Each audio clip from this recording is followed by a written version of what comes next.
1,3 triliun informasi terakhir yang saya dapatkan dari korban yang diduga penipuan oleh Dana Syariah Indonesia atau mungkin juga penggelapan kali ya.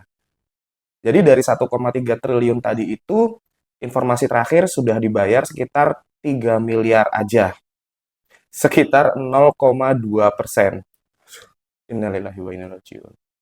Menurut saya pribadi itu tidak sebanding ya dengan kerugian karena dari 1,3 T itu baru terbayar 3 miliar katanya. Bahkan saya baca beberapa postingan dari korban lender DSI itu bahkan mereka tidak berasa kalau sudah ditransfer oleh pihak dari DSI.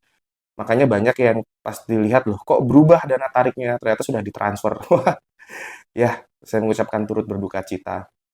Dan data terakhir yang saya baca bahwa ada upaya pengembalian yang direncanakan oleh PT DSI itu selama setahun. Apakah itu mungkin dan apakah itu bisa?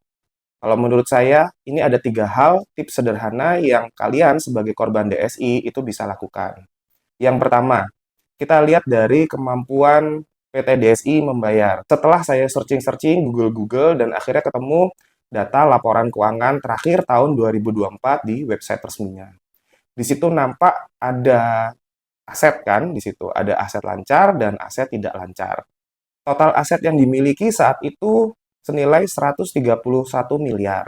Nah, kebagi dua dia. Ada aset tidak lancar dan aset lancarnya. Yang jadi patokan itu ada di aset tidak lancar.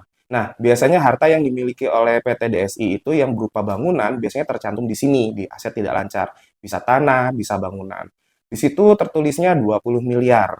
Dengan info seperti itu, berarti kemampuan PT DSI apabila seluruh aset tidak lancarnya dijual, seperti bangunan, atau tanah, atau apapun itu, berarti dia cuma punya kemampuan sebesar 20 miliar rupiah. Sedangkan kerugian yang diterima oleh lender itu sekitar 1,3 T. Apakah cukup? Tentu tidak. Pasti tidak cukup. Karena cuma berapa persen aja itu 20 miliar dari 1,3 T. Jadi sepertinya harapan untuk penyitaan aset sedikit pupus ya kalau saya boleh bilang. Kemudian saran yang kedua, saya mengajak untuk para korban lender DSI untuk segera memetakan wilayah.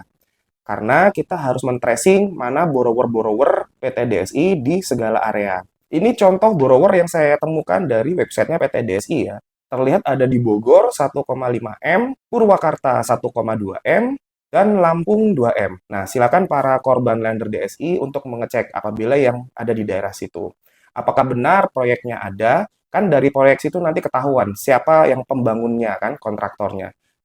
Jadi bisa ditelusuri dari jejak kontraktornya. Apakah kontraktornya dan bangunannya itu ada atau tidak. Karena biasanya kan kalau di proyek pembangunan itu kan ada plangnya, gitu kan. Terus kita bisa cari info di situ. Yang bisa dicari info itu adalah nama kontraktor, alamat kontraktor, mungkin nomor teleponnya, berapa sebenarnya pinjaman dia ke DSI sebagai borrower. Dan juga para lender-lender bisa berkomunikasi di paguyubannya. Saya tidak masuk di grup paguyuban ya, saya sempat ngintip aja tadi grupnya itu. Saya sempat masuk dan saya melihat sudah ada timnya.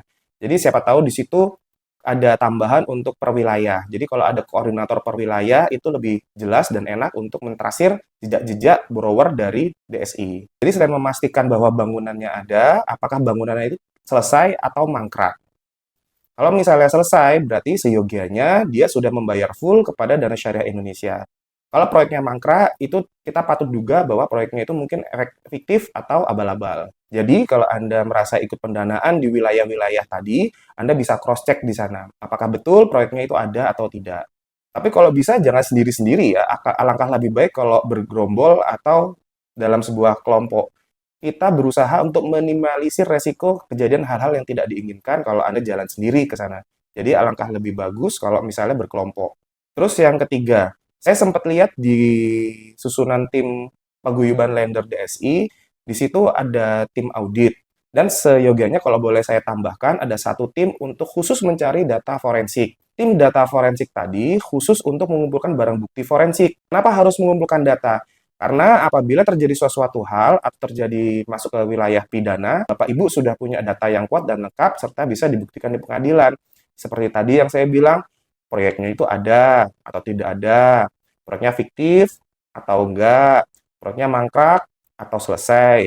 Apakah betul kontraktornya itu pakai dana dari DSI atau tidak? Karena jangan-jangan misalnya proyeknya ada, kontraktornya ada, semuanya ada, tapi ternyata kontraktornya tidak menggunakan dana DSI, menggunakan dana lain, kan patut dicurigai. Ini untuk bahan pertimbangan kenapa saya menyarankan untuk segera melakukan langkah hukum. Karena satu, proyek DSI ini sejauh yang saya tahu setelah saya kulik-kulik itu tidak ada asuransinya.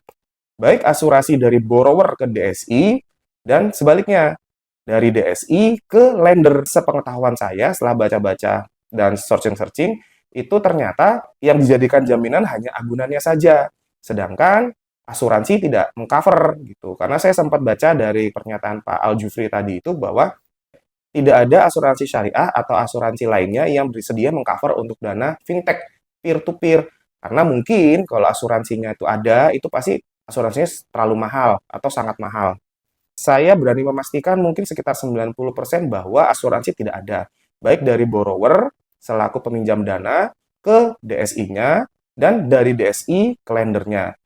Jadi sepertinya kalau misalnya kita berharap di bangunan yang tercatat di aset tidak lancar tadi yang cuma sekitar 20 miliar, kayaknya kecil kemungkinan DSI bisa mengganti rugi kerugian Bapak Ibu sekalian. Berita yang cukup buruk ya, saya turut prihatin. Makanya saya mengajak Bapak-Bapak Ibu untuk segera melaporkan ke penegak hukum. Terus jangan lupa untuk dipantau. Katanya terakhir kemarin sudah ada yang lapor ke Barreskrim. Mohon laporan di Barreskrimnya itu dipantau dan diawasi. Terakhir, semoga Allah Subhanahu wa Ta'ala mendampingi Bapak Ibu dalam penyelesaian kasus ini.